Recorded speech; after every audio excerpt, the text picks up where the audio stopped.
Alright guys, well, give you a rundown really quick. So a couple days ago on the way to work, a little less than a week, car started knocking.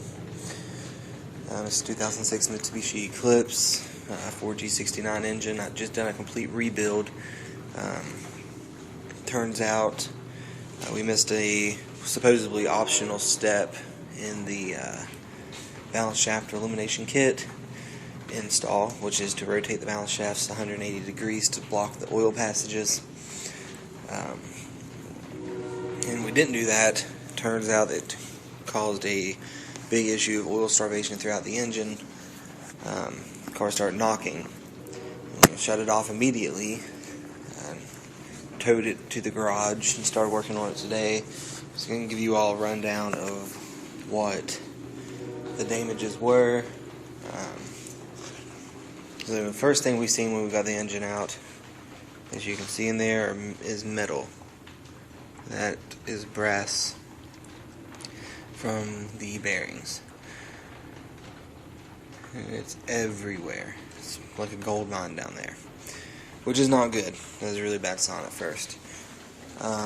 First, the number 3 rod had a noticeable color difference. This was number 2, which, look, the rod cap looks the same. A little bit of roughness in there. First, there's the bearing surface, and there's the difference. Apparently, it got substantially hot, from the amount of friction. That was the one that spun. Here's the bearings from the number 2 rod. You can see the brass, but good thickness there still. Here is the bearing for the one that spun. Or like that. Ridiculous. So that, haven't had a chance to look at the mains yet, but so far we are definitely having to turn the crank and to recon the rods again, which had been reconned initially. And that's assuming that one rod can even be used. But see, that rod's not noticeable difference, no noticeable difference in color. See if you can see that. I don't know if you can see that throw or not. Turning the light on doesn't help. There's the number 3 rod. But if you can maybe see a difference in the two throws there, the darkness of the one on the right, you can see how ate up it is.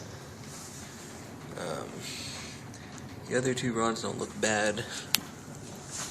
Like I said, I haven't had a chance to check the mains yet as the next step, but I was taking a quick dinner break before I went any further.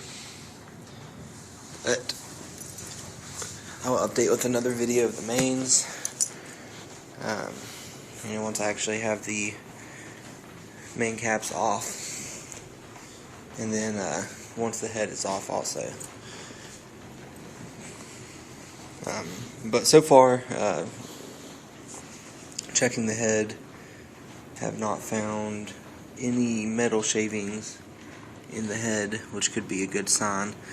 There were a few in the oil feed tube. I can just barely see that got caught in the filter. You can see a couple back there in that area. I'm sure some have got circulated, but the extent may not be too brutal. But like I said, I'll make another video with more updates, once I'm further along and know more.